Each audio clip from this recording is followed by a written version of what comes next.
Hello, hello. Welcome to Whole Lotta Heart, where we talk about grief, healing, growing through the hard stuff, and learning to love ourselves through it all. I'm Kayla, your host, your hype girl, and your safe space. Whether you're deep in your feelings or just trying to keep it together, pull up a seat, child, because this space was made for hearts like yours. Today's episode is about something that I think lightens the journey of grief a little bit. It's a glimmer of hope in the middle of the messiness of grief, and it's one of those topics that I think it's softer, special, a little bit magical, and it's about those little moments that make you think or ask out loud, "Wait, was that you?" Maybe it's a bird that you see, or you have a dream, a song that just hits at the right time. Whatever it is, you feel it undeniably, and it feels very personal and very unique to you. So, today we're diving into the signs, the dreams, and the symbols that remind us our loved one is still with us. And I want this to be a more lighthearted episode, so let's get right into it. So I want to let you know right up front that I have some story times for you of two of my own personal encounters. But before we dive in, let's talk about what we even mean by signs and what a sign actually is. So these are just my interpretations of what these things are, but a sign is anything that feels like a little nudge or a little reminder or a moment that makes you pause and really consider, was that them? And it's the kind of thing that doesn't make sense to anyone else, but you know exactly what the sign means. It could be a song that you hear on the radio, a random coin or penny that you find on the ground, a feather that pops up out of nowhere. It could even be a feeling that you have in your chest or a dream that you have that feels way too real. And it's not about proving anything to anybody or corroborating your story, but it's about what your heart knows. And signs after loss are those little moments or those sensations that feel too pointed or too unique and specific to really be random. And they're unique. For one person, it could be feathers. For another person, it could be numbers, even if they're both grieving the same person. And I think that that is beautiful because the signs you get can be specific to your relationship with your person. And the signs can come at different times, even for people who are grieving the same person. For instance, my sister and I both had dreams about my mom. I had my first dream about her maybe a month or two after her passing, and my sister didn't have her first dream until like a year or two into her journey.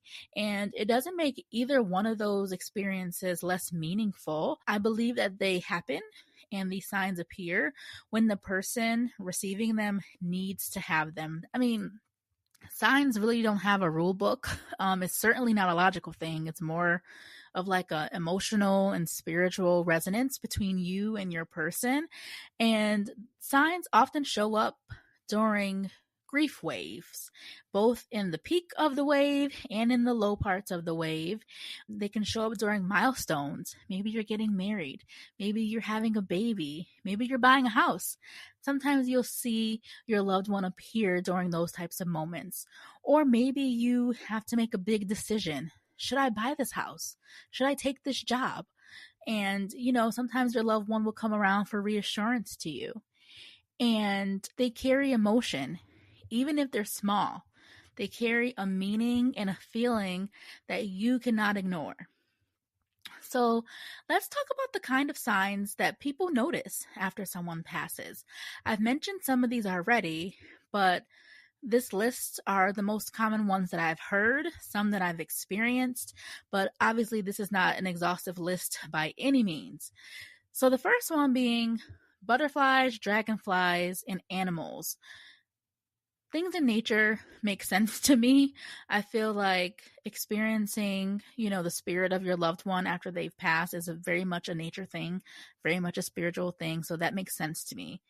Feathers in random places. Now, I haven't actually experienced this at all, but in just doing my research and looking things up, this was a common sign that people had encounters with. So I thought that was kind of cool. Pennies, dimes, or just coins in general popping up out of nowhere, especially places where you never had them before, or if you didn't even know that you had pennies and dimes and coins and now they're popping up. Then you have repeating numbers like 1111 or 333 or even your person's birthday. Those are important symbols or important signs that you can connect to your person to just know that they're there with you. Songs that come on at the exact right moment, especially songs that you haven't heard for a while or that were your person's favorite song. Then we have lights flickering or technology acting strange. So, flickering lights while you're sitting on the couch, maybe that's a sign of your person. Maybe your computer screen goes out when you're thinking about them. That can be a sign of your person too. Smells, like their perfume or cologne. Maybe they had cigars that they used to smoke, or maybe they had a specific coffee they used to drink. Having those smells brings back memories and can make you feel like they're there with you. And then vivid dreams, where your person shows up calm, peaceful, and real, where you feel like you can literally reach your arm out and touch them. That's another common sign or symbol that your person is with you. And sometimes I think that we picture these signs as needing to be dramatic or very obvious, things that we can see right away and identify right away, like the lights flickering. Or some people even think, I don't hear any voices from the clouds or anything. But most of the time, signs are quiet. They are subtle, they are soft, they're personal. They're like a spiritual inside joke between you and your person. And it doesn't have to make sense to anyone else except for you. Okay? So, we're going to talk about butterflies today because I had encounters with butterflies. And I knew that butterflies are actually quite a common symbol for change and transformation.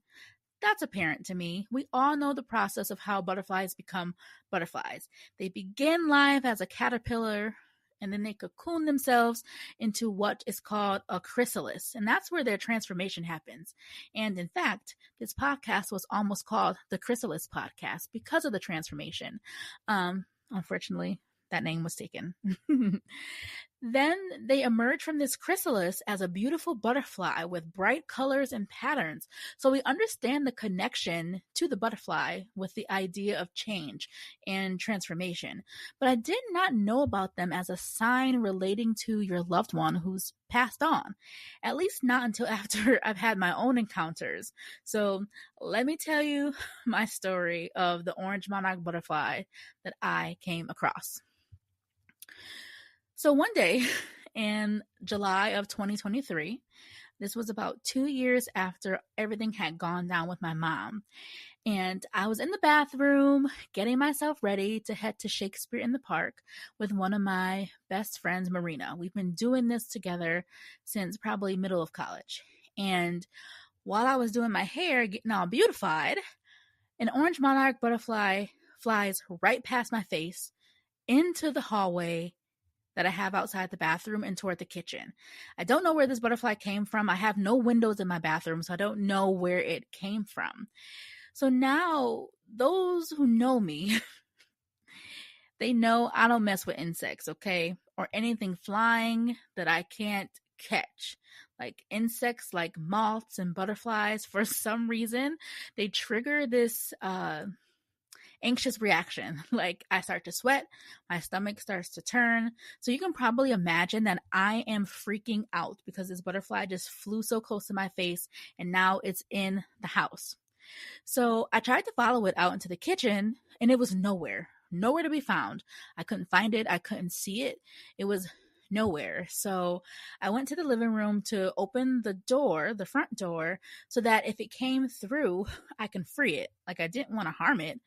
I just wanted it out of my house. But it didn't show up right away. So I'm calming myself down from the freak out. And I'm calm again. And I'm standing in between, like we have an archway in between our living room and dining room. So I'm standing there. and it just appears in my face. Like it flies right into my face, and I start running. I start running, and it chases me deeper into the living room, and I finally run to the front door in hopes that it will follow me out. Nope, it did not. So now my anxiety is on 1,000, and I'm sure my neighbors thought something was wrong or that I was going crazy because I was standing on the front porch screaming and hollering about a butterfly. But I called my sister and explained to her all the shenanigans that just took place in the house, and I asked her to come and capture this butterfly and free it for me. And I remember she was like, Kayla, you want me to drive over there? Seriously? For a butterfly? I'm like, absolutely, yes. Come on over and get this butterfly out the house. So she comes, and she's looking at me like I'm crazy because all of this for a butterfly. But she goes in and she's searching for it. She's looking in the living room, the dining room, the kitchen, behind curtains, behind the furniture, and she finds absolutely nothing. Nada. I was stunned because I'm like, it has to be here. Like, I just saw it twice pass by my face.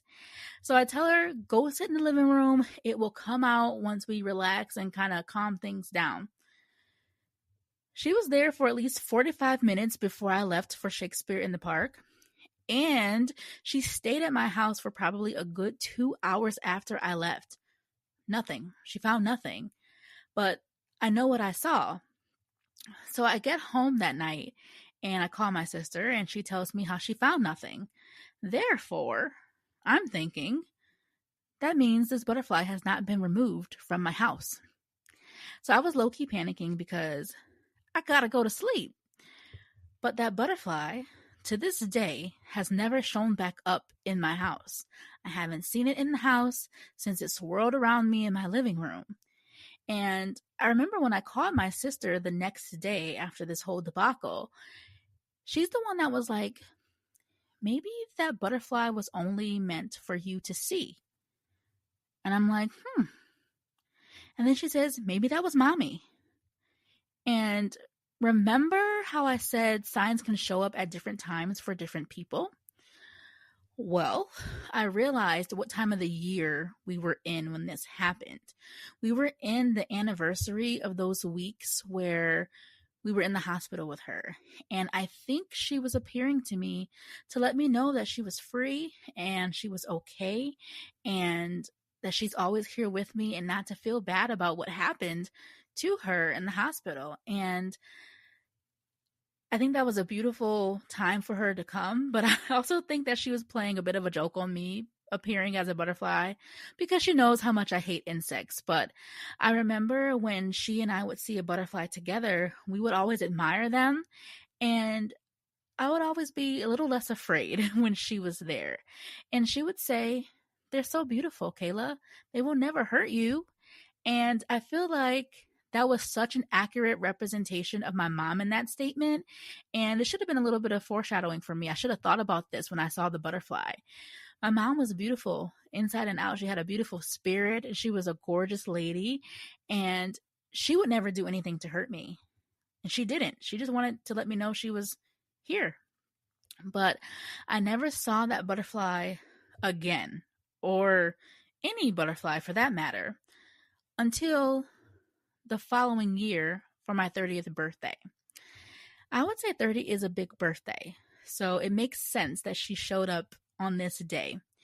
So I was coming home during the middle of the day on my birthday, and now I hardly ever pull up into my driveway. I almost always back up. But today, for some reason, I decided to pull in. So when I get out the car, there's a flower on my neighbor's front lawn, and there's an orange monarch butterfly there. Now, I never would have seen this if I backed up. So when I saw it, I immediately mentally went back to the conversation with my sister about maybe that was mommy and this was my birthday. So I talked to it. I said, "Hey, Ma, it's my birthday." And the butterfly flew slowly toward me. And for a quick second, it felt like the butterfly and I were just staring at each other. and then it flew away.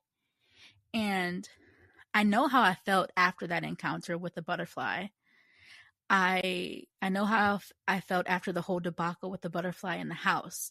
And when my sister told me, that could have been mommy, I remember that night I felt fine. I slept fine, not anxious or anything. I was praying that the butterfly did not show up in my room, but I slept peacefully. Any other time, if there was a moth or anything, I might have packed up and stayed at a friend's house or something. Well, I'm kidding, sort of, kind of. But I hate insects so much that I would have considered leaving the house for the night. And to know that the butterfly was in the house and to sleep peacefully, it just felt fine. And I feel like I knew that the butterfly was just a physical sign of my mom's spirit surrounding me. And that made me feel safe. It made me feel secure and comforted. And I feel so silly when I tell these stories sometimes because no one was there. And I don't know if anyone believes me when I tell them these things, but no one was there to corroborate the story. And they do seem a little far-fetched and coincidental, I know, but I know that I experienced these things. And maybe you felt something similar after an encounter. Maybe you saw a butterfly or a bird, or you smelled a scent in the air, and it was just comforting, and it was reminiscent of your loved one, and it's supposed to make you feel safe. And when we're in grief, it's comforting to know that there are these small moments for love to sneak in through these unique ways. And I think that they are just a lighthearted side of the grieving journey. And it just gives you a little bit of relief sometimes. So let's talk about dreams. Dreams are one of the most powerful ways that people feel their loved ones around them. You might have had one of these dreams already. Those dreams where it feels like they're really here, like you can reach out and touch them. I've had those dreams. One was very peaceful and very serene and very short. And one was a full-blown dream. And every time I wake up from these dreams, I just know, and I just have this feeling that these dreams weren't my brain just doing its thing. It was a message. This was a connection. This was really love showing up in my dream, in my sleep. And these dreams tend to carry some clarity and some peace. They can be or feel emotionally real. They shouldn't be chaotic, but they can be heavy on the emotional side. And you might leave changed when you wake up. You might feel different when you wake up. Sometimes they're short. Sometimes they offer advice. Sometimes they're just reminders that your person is still here. So I want to give you a quick story time, another story of an experience I had in a dream. So this is about a cookout at my grandmama's house. So my mom showed up at my house. Now I'm in the dream now, okay? Mom showed up to the house in the morning and she rang the Ring doorbell, okay? And I look out the camera and I see that it's her, and I get excited because my mind knows that she's passed and she shouldn't be here, but she's here. So I let her in and she comes to the kitchen and she begins making her coffee like she normally would. And she's talking to me about prepping for the food for the cookout at my grandma's house. And, we're just chit-chatting. Time goes by in the middle of the dream, and it's a little unclear to me what we were doing in the middle of the time. I can't remember. But we end up at the cookout. This is where it gets clear again for me. We're at my grandma's house. Now, my grandma had a huge yard, so we have tables set up. All my family was there, and it was actually a beautiful dream because loved ones that we had lost a while ago were at the cookout. So like my grandma, we lost her in 2018. My aunt, we lost her in 2016. I have uncles that we lost in the early 2000s. So it was just nice to have them all there in this dream.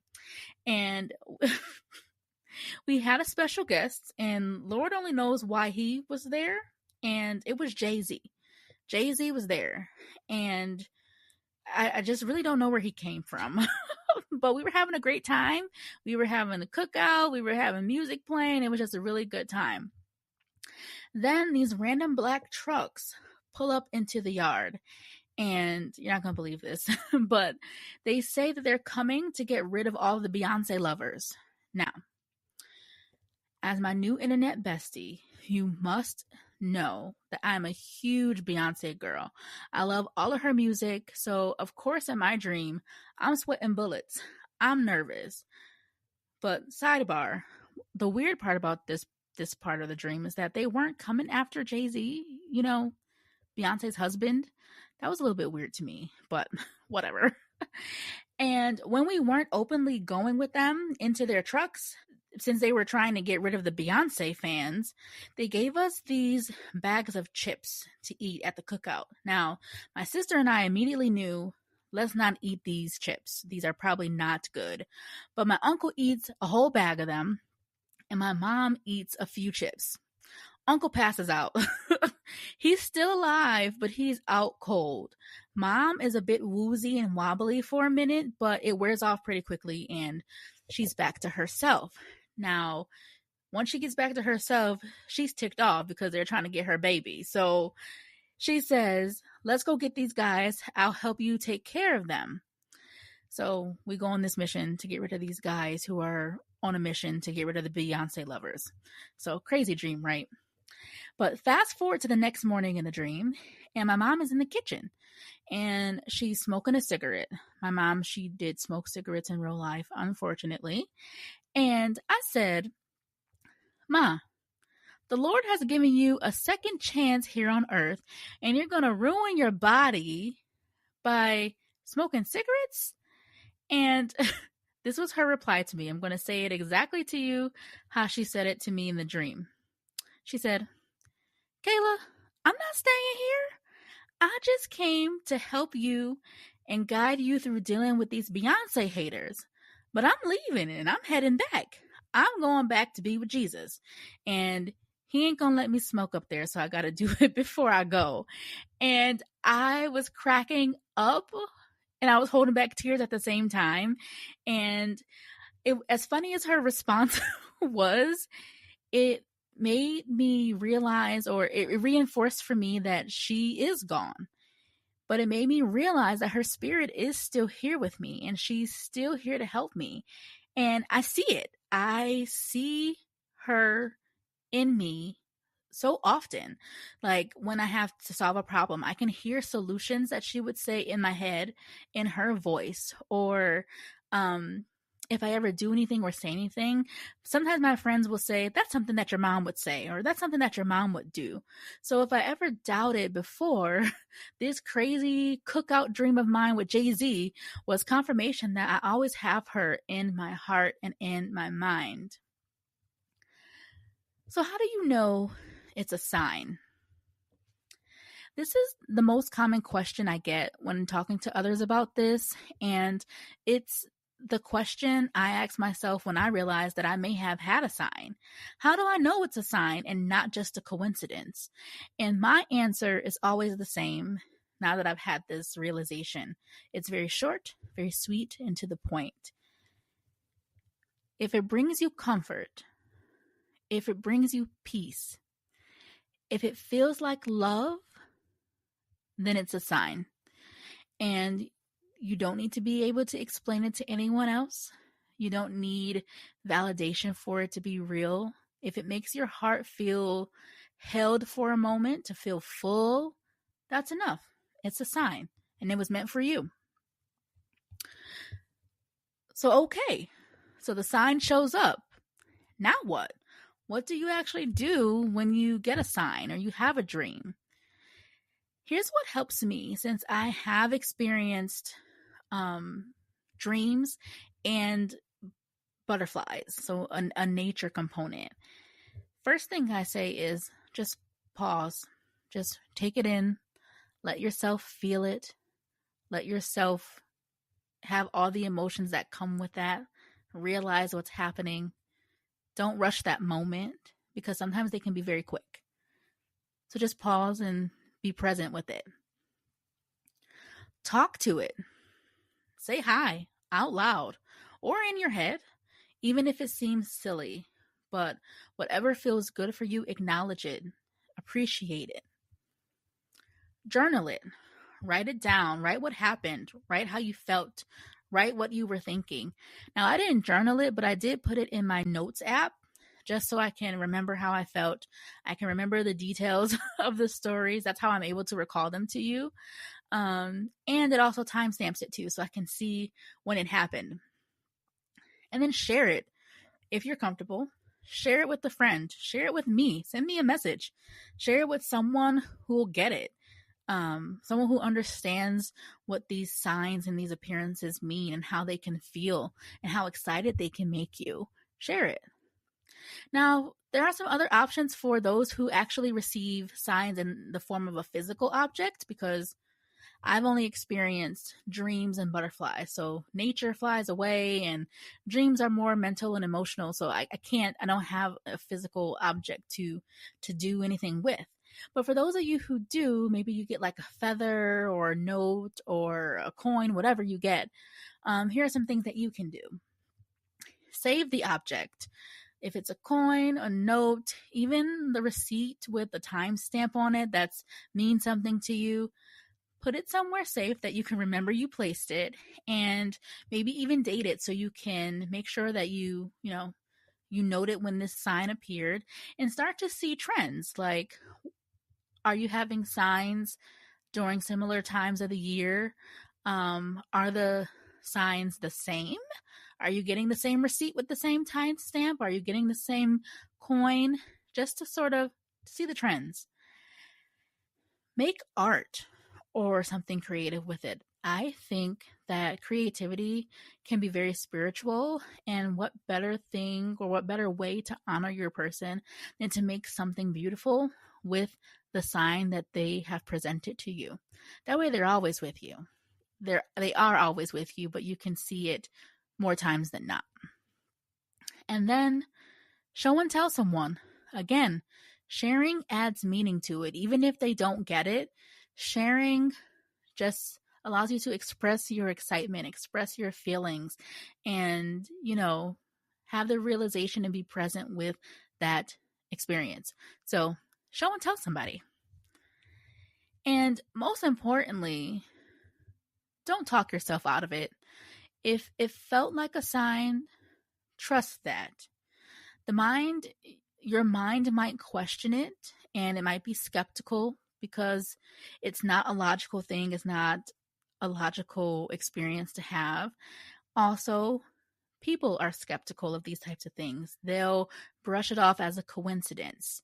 But this is a spiritual thing, and grief is intuitive. The heart knows, and it feels, and it acknowledges these experiences. So allow yourself to believe that they're happening and that these are real. Signs, I would say, are like love letters. They're little reminders that your connection hasn't gone anywhere. Your connection still remains true. So treat them like the sacred things that they are. They're very sacred and they're very personal.